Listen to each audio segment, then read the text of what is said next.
What's up, party people, teachers? I'm here to show you guys how you can create Facebook Live events to really engage with your students live even while you're at home. So let's get started.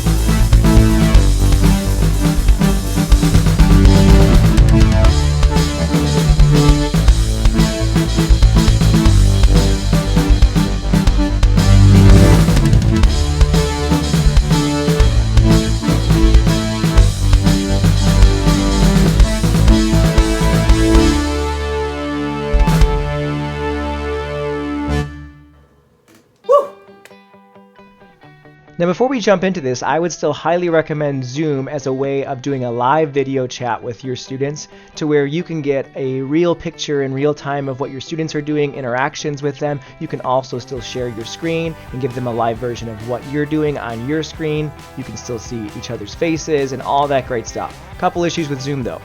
There's some privacy things that are coming out to where districts are not allowing Zoom to be used due to some privacy factors with the students. So if that's the case for you, you might want to double check with your district first and make sure that everything is a-okay before you go about doing that, because you don't want to get yourself in trouble.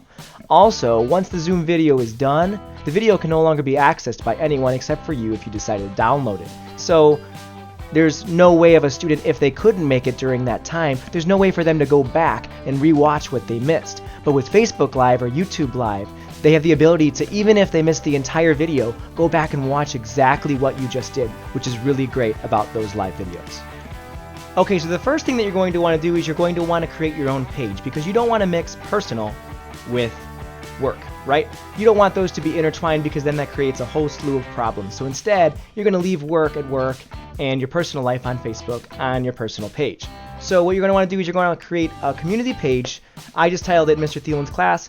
Category, I made it as an educational website, and then I'm going to press continue. Now it's worth noting that you're going to want to actually put up a profile picture and a cover photo, so that way students can actually see that it's you and it's not just some type of sketchy scam. So keep that in mind. You're going to want to make this profile more fitting to your class. Now in the page info section, it's up to you on how much or how little information you want to put in here. You could add a description. I wouldn't put your number, but you could put your contact email if it's just going to be students exclusively on this page, or even if you're trying to broadcast to other students, getting interaction from other teachers and students is a great thing. So it's up to you. Okay, now this is where things get a little bit dicey, because if you're friends with the parents of your students, which maybe you are with some of them, you could invite them directly through the Facebook page. However, I wouldn't purposefully go out and try to friend people, because you have to do that on your personal page to then go about adding them on your page. Instead, what I would do is I would send out an email blast to all parents saying that you have created a Facebook page, give them the title of the Facebook page. That's why it's important to add your profile picture and that cover, so that way people will see you and it's your page, and then they can just like and follow themselves. So that way they and their child can be accessible through this page, but you don't have to go about adding them on your personal page.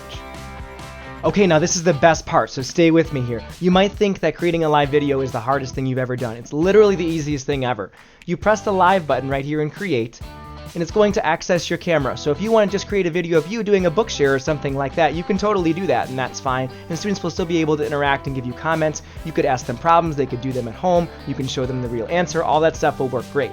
But if you wanted to share your screen, this is the coolest part about this. There's an option right here to share your screen. When you do that, it will get rid of your camera. I can choose what screen I want. In a previous video, I talked about Pear Deck and how you can use Pear Deck to have interactive lessons. And you can also use screen share via Facebook Live or YouTube Live to make all these pieces come together. So now students will be able to use Pear Deck, they'll be able to sign in on another device, actually do the problems with you or whatever's happening on Pear Deck while they're hearing your voice on Facebook Live. So really cool stuff happening here. Now think about this. If you can do this and share your screen, you can use Adobe Spark, you can use any type of PDF maker to make changes in real time. You can watch YouTube videos together and then do problems with the students. You can use Pear Deck as I showed you. The possibilities are endless, all because you're using Facebook Live and sharing your screen. Now, if Facebook Live isn't for you and you want to take a look at YouTube Live and get some subscribers in that direction, go ahead and take a look at this video and we'll walk you through all the steps of going YouTube Live. Until next time.